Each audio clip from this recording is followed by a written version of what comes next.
Batting చేస్తున్నప్పుడు అంటే first batting చేయడం బెటర్ అండి. ఓకే, బికాస్ అఫ్ కోర్స్ ఒక్కొక్కసారి డెసిషన్స్ రివర్స్ అవుతూ ఉంటాయి. ఫస్ట్ బ్యాటింగ్ చేస్తే ఏమవుతుందంటే 180 190 ఒకవేళ స్కోర్ చేసినట్లయితే కొంచెం రిలాక్స్డ్గా ఉండవచ్చు. ఎందుకంటే ఫర్ ఎగ్జాంపుల్ అదే 190 అరౌండ్ ఏదైనా టీమ్ స్కోర్ చేసి చేజ్ చేస్తున్నారు అనుకోండి సెకండ్ టైం, ఆ ప్రెషర్ అనేది ఉంటుంది. ఫర్ ఎగ్జాంపుల్ ఎర్లీ వికెటే కావచ్చు, అప్పుడు పార్ట్నర్షిప్స్ అవసరం ఉంటాయి.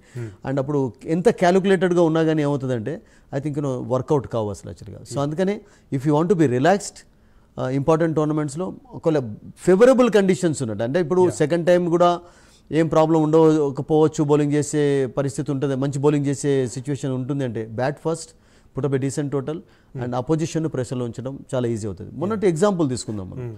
170+ స్కోర్ ఎప్పుడైతే చేశారో సన్ రైజర్స్కు, అది it turn out to be a good score actually. ఎందుకంటే second time bowler friendly conditions చూసాం మనం, బాల్ స్టార్టింగ్లో టర్న్ కాలేదు, ఆ తర్వాత డ్యూ కూడా ప్రభావం లేకపోయింది. సో అటువంటిప్పుడు బ్యాట్ ఫస్ట్ చేసి బౌలింగ్ సెకండ్ చేయడం కూడా I think it's not a bad idea. Yeah, so మనం ఒకసారి కెప్టెన్స్ని కంపేర్ చేద్దాం, కెప్టెన్స్ గురించి మాట్లాడుకుందాం. సో పెట్ కమిన్స్ గురించి తీసుకున్నప్పుడు చాలామంది చాలా నెగిటివ్గా మాట్లాడినటువంటి పరిస్థితి ఉంది.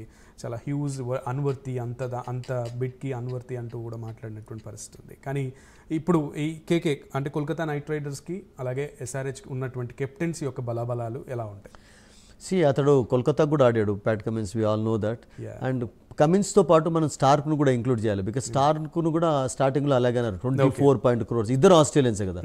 బట్ మీరు వాళ్ళ పర్ఫార్మెన్స్ చూడండి, ఇద్దరే రియల్గా చెప్పాలంటే కీలకమైనటువంటి ప్లేయర్స్ లాగా మారుతున్నారు. అండ్ దట్ టు లాస్ట్ 4-5 మ్యాచెస్లోనైతే స్టార్క్ యొక్క performance has been outstanding అండి. ఫస్ట్ మ్యాచ్లో against Sunrisers Hyderabad he gave away 55 runs without wicket. ఆ తర్వాత కూడా కొంచెం స్ట్రగుల్ అవుతూ వచ్చాడు. బట్ స్టార్క్ లాంటి బౌలర్ కానీ ప్యాట్ కమిన్స్ లాంటి వాళ్ళు ఎలా ఉంటారంటే they are all big match players అండి. అంటే ఆస్ట్రేలియన్స్కి ఉన్నటువంటి ఒక కెపాసిటీ ఏంటంటే మెంటల్గా కొంచెం స్ట్రాంగ్గా ఉంటారు. And Cummins has not been the best captain కాకుండా is been a very good captain అండి. ఎందుకంటే మీరు చూడండి, అతను ఆస్ట్రేలియాను కూడా అద్భుతంగా లీడ్ చేస్తూ వచ్చాడు. 2023 వరల్డ్ కప్ గెలిపించి పెట్టాడు. మేబీ బెస్ట్ క్యాప్టెన్స్లో పాంటింగ్ లాగాను ఇప్పుడు కంపేర్ చేయకపోవచ్చు మీరు, బట్ అతనికి అవకాశాలు వచ్చినప్పుడల్లా నేను లీడ్ చేయగలుగుతాను, నాలో ఆ ఎబిలిటీస్ ఉన్నాయి, నేను ఒక మంచి లీడర్గా ఒక గైడ్గా ఉండగలుగుతానని చెప్పి నిరూపిస్తూ వచ్చాడు. సో అదే కాకుండా యాషెస్ ఇంగ్లాండ్లో జరిగినప్పుడు కూడా క్యాప్చర్ చేసుకోగలరు. అండ్ ఆ తర్వాత ఇండియాను వాళ్ళు వరల్డ్ సిరీస్ ఛాంపియన్షిప్ ఫైనల్లో ఓడించారు.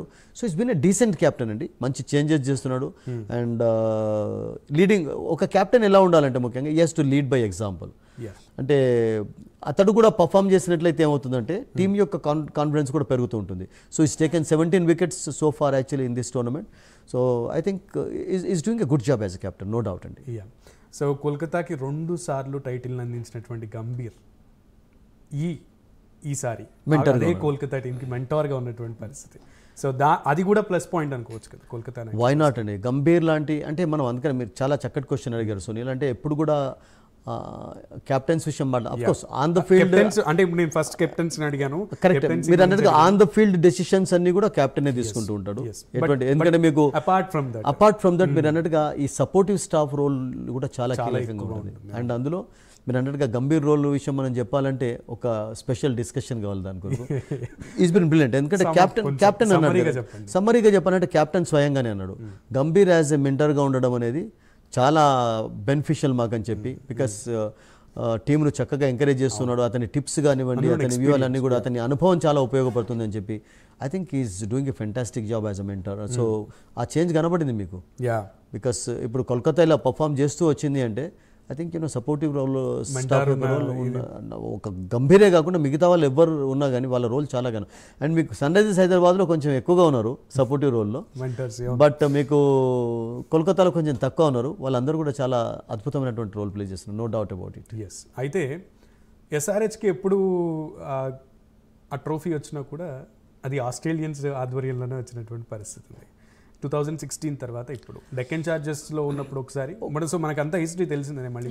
బట్ ఒకటే ఈసారి ఈ ఘనత మళ్ళీ అదే సాంప్రదాయం అంటారు కదా, ఆ ట్రెడిషనే కొనసాగుద్దని అనుకోవచ్చా?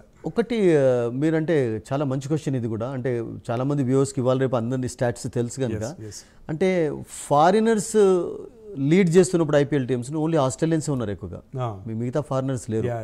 అంటే ఓన్లీ సన్ రైజర్స్ హైదరాబాదే కాకుండా కూడా మిగతా వాళ్ళకు కూడా మీకు ఫారినర్స్, మీకు సన్ రైజర్స్ ఆస్ట్రేలియన్స్ ఉన్నారు, ఆస్ట్రేలియన్స్ ఉన్నారు, సౌత్ ఇండియాలో ఉన్న టీమ్స్ కి మనం ఆస్ట్రేలియన్స్. మీరు అన్నట్టు 2008లో 9లో ఫస్ట్ గిల్క్రిస్ట్ కెప్టెన్ గా ఉన్నాడు, ఆ తర్వాత 16లో వార్నర్ అండ్ మరొక ఆస్ట్రేలియన్ యాక్చువల్లీ అందుకోబోతున్నాడు. అంటే ఆ సెంటిమెంట్ వర్కౌట్ అవుతుంది అంటే అప్పుడప్పుడు ఈ ఆస్ట్రాలజీ సెంటిమెంట్స్ చాలా వర్కౌట్ అవుతాయి. బట్ ఈ రోజు ఆడేది జనరల్ గా ఒక పాజిటివ్ వైబ్స్ ఇచ్చడానికి డెఫినెట్ గా కారణాలు ఉండాలి కదా, ఉంటాయి. ఆ పాజిటివ్ వైబ్స్ లో అది ఒకటే కాకుండా కూడా ఇప్పుడు బౌలర్ బ్యాటర్ మధ్యలో ఉన్నటువంటి ఆ బ్యాటిల్ అంటుంటాం కదా, అది కూడా చాలా వర్కౌట్ అవుతుంది. ఎందుకంటే ఇప్పుడు ఫర్ ఎగ్జాంపుల్ మీరు హెడ్ ని తీసుకుందాం. హెడ్ లెఫ్ట్ ఆర్మ్ బౌలర్స్ కు స్ట్రగుల్ అవుతున్నాడు అంటే లెఫ్ట్ ఆర్మ్ బౌలర్స్ బౌలింగ్ చేస్తున్నప్పుడు ఆ మెంటల్ గా అతనికి ఉంటుంది, నేను స్ట్రగుల్ అవుతున్నాను, వాళ్ళని కొంచెం అధిగమించే ప్రయత్నం చేయాలని చెప్పి. సో ఐ థింక్ మరొక ఆస్ట్రేలియన్ కెప్టెన్ లక్కీగా ప్రూవ్ కావచ్చు కూడా, బికాస్ ప్యాట్ కమిన్స్ ఎక్కడ ఉంటే అక్కడ లక్ కూడా ఉంటుందని చెప్తూ ఉంటారు. So I think we have to wait and see మరొక ఆస్ట్రేలియన్ కప్ సాధించారు. అదిగో అలా పక్క పక్కన కూర్చుని ఫోటోలు దిగడం కూడా మనం చూసాం. World cup trophy, IPL Shreyas అయ్యర్కు అంత ఇంటర్నేషనల్ ఎక్స్పీరియన్స్ లేదు, బికాస్ బట్ మరొకటి కూడా మనందరికీ తెలుసు, అతడు ఒక రేర్ రికార్డ్ అతనికి ఉంది. అంటే యాజ్ అన్ ఇండియన్ కెప్టెన్ గా అంటే ట్వైస్ గా ఫైనల్లోకి తీసుకురావడం 2 ఫ్రాంచైజెస్కు ఆ ఘనత కూడా అతనికి దక్కింది. ఢిల్లీకి ఆడుతున్నప్పుడు 2020లో అతడు కెప్టెన్గా ఉన్నాడు, అగెన్స్ట్ ముంబై ఓడిపోయినారు. అండ్ ఈ సంవత్సరం కూడా అతడు కెప్టెన్గా ఉండడం కూడా ఐ థింక్ ఒక సెపరేట్ రికార్డ్ అతనికి కూడా ఇండియన్ కెప్టెన్గా, బికాస్ ఇది ఎవరికి దక్కలేదు ఈ గంత కూడా. బికాస్ మనం చూసినట్లయితే ధోని ఈ ఆల్వేస్ ప్లేడ్ ఫర్ చెన్నై, తర్వాత ఆఫ్ కోర్స్ పుణే కూడా ఆడాడు చెన్నై లేనప్పుడు. రోహిత్ ప్లేడ్ ఫర్ ముంబై కెప్టెన్గా, దక్కన్ చార్జెస్కి ఆడినప్పుడు యాజ్ ఎ ప్లేయర్గా ఆడాడు, బట్ ముంబైకి వెళ్ళిన తర్వాత యాజ్ ఎ కెప్టెన్గా ఒకే టీంకి ఆడుతూ వచ్చాడు. సో శ్రేయస్ అయ్యర్ మాత్రం 2 ఫ్రాంచైజెస్ను ఫైనల్గా తీసుకువచ్చినటువంటి ఒక ఘనత దక్కించుకున్నటువంటి ప్లేయర్ అతనే కనుక ఐ థింక్ అతనికి కూడా కొన్ని మార్క్స్ ఇవ్వాలి. Is not a bad captain at all. Domestic experience, international experience Cummins లాగా లేకపోవచ్చు కానీ కూల్గా ఉంటాడు, కామ్గా ఉంటాడు. ఈ takes good decisions on the field actually. And అతను కూడా ఒక మంచి ఎఫెక్టివ్ క్యాప్టెన్ కానీ చెప్పుకోవాలి. సో ఖచ్చితంగా బ్యాలెన్స్డ్, నో డౌట్ అండి, నాట్ ఎన్ ఇంబ్యాలెన్స్. అబ్సల్యూట్ కాదు, అసలు ఆ ఎబిలిటీస్ ఉన్నాయి. బికాస్ కెప్టెన్స్ కు కావాల్సినటువంటి లక్షణాలన్నీ కూడా మీకు పుష్కలంగా అతనిలో కనబడతాయి. ఇందాక స్టార్ గురించి చెప్తూ ఒక మాట అన్నారు మీరు ఆల్రెడీ. సో ఈ రోజు కూడా ఆ మ్యాజిక్ ఏదైనా చేస్తాడేమో చూడాలని. అయితే చాలా ఎంతూసియాజంగా చాలా ఫాస్ట్గా బ్యాటింగ్ చేసేటువంటి హెడ్ని 2 సార్లు కూడా, చాలా సార్లు కూడా వికెట్ తీసింది స్టార్కే. సో ఈ రోజు మ్యాచ్లో ఒకవేళ కనుక హెడ్ అండ్ అలాగే అభిషేక్ ఇద్దరు లైనప్ కూడా ఒకవేళ ప్రీ ప్లాన్డ్గా లేదంటే ప్రాక్టీస్డ్గా లేకపోతే ప్రిపేర్ అయ్యారని అనుకుంటున్నారా స్టార్క్ని ఎదుర్కోవడానికి? ఎప్పుడు ఒకటి ఏంటంటే ప్రిపరేషన్ అనేది డెఫినెట్లీ అది నెట్స్లో చేస్తాం, ఎక్కువగా ఆడుతూ ఉంటాం. ఇప్పుడు ఫర్ ఎగ్జాంపుల్ గుగ్లీకి కష్టపడుతున్నాం అంటే గుగ్లీస్ ఎక్కువగా వేయించుకొని దాన్ని ఆడుతుంటాం. బట్ అగైన్ ఎప్పుడు కూడా సునీల్ క్రికెట్ లాంటి గేమ్లో ఈ స్ట్రాటజీస్ ప్రతిసారి వర్కౌట్ అవుతాయంటే కాకపోవచ్చు కూడా. ఇప్పుడు ఎలా ఫర్ ఎగ్జాంపుల్ మీరు అన్నారు, ఇప్పుడు స్టార్క్ బౌలింగ్ చేస్తున్నప్పుడు కొంచెం జాగ్రత్తగా ఆడాలి స్టార్క్, బట్ స్టార్క్ కాకుండా మిగతా వాళ్ళు ఎవరైనా వేస్తున్నప్పుడు కూడా మీకు వికెట్స్ లభించవచ్చు కదా. ఒక స్టార్క్ విషయం మనం ఆలోచిస్తున్నట్టు అక్కడ పోయిన తర్వాతనే అన్ని డెసిషన్ అంటే డెఫినెట్లీ. అంటే ఇప్పుడు బౌలర్ కూడా అలాగే రకం ఉంటుంది. మీరు బ్యాటర్ విషయం అంటున్నారు కానీ బౌలర్ కూడా నేను హెడ్కు బౌలింగ్ చేస్తున్నప్పుడు నేను ఎలా చేయాలి అని అతడు కూడా అనుకుంటూ ఉంటాడు. అతనికి తెలుసు కదా బౌలర్స్